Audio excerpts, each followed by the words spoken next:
কাচ্চি বিরিয়ানি রান্নার জন্য 3 কাপ বাসমতি চাল একটা বাটিতে নিয়ে পর্যাপ্ত পরিমাণের পানি দিয়ে ভিজিয়ে রাখতে হবে।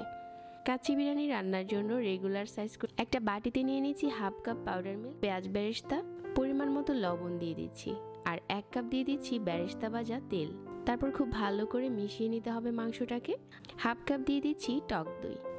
যে বাসমতি চালটা আগে থেকে ভিজিয়ে রেখেছিলাম ওইটার পানি ঝরিয়ে এই ফোটানো পানির উপরে আর এখানে 2 চা চামচ দিয়ে দিচ্ছি ঘি দিয়ে দিতে হবে আর 80% আটা গুলে নিতে হবে। তারপর লম্বা করে ডোটাকে ঢাকনার চারপাশে লাগিয়ে দিতে হবে। ঢাকনা মাঝারি আছে চুলায় একটা তাওয়া বসিয়ে দিয়ে তারপর এই পাত্রটাকে বসিয়ে দিতে হবে। পাত্রটাকে বসিয়ে দিয়ে 5 মিনিটের মতো প্রথমে হাই হিটে রান্না করতে হবে। 5 মিনিট পর চুলাটার আঁচ কমিয়ে দিয়ে 1 ঘন্টা অপেক্ষা করতে হবে আর 1 ঘন্টা পর আমাদের দম বিরিয়ানি রান্না করা হয়ে যাবে। ঢাকনাটাকে খুলে নিতে হবে, নিচে একদমই লেগে যাবে না আর খেতেও হবে অনেক বেশি মজার। Thank you for watching my video.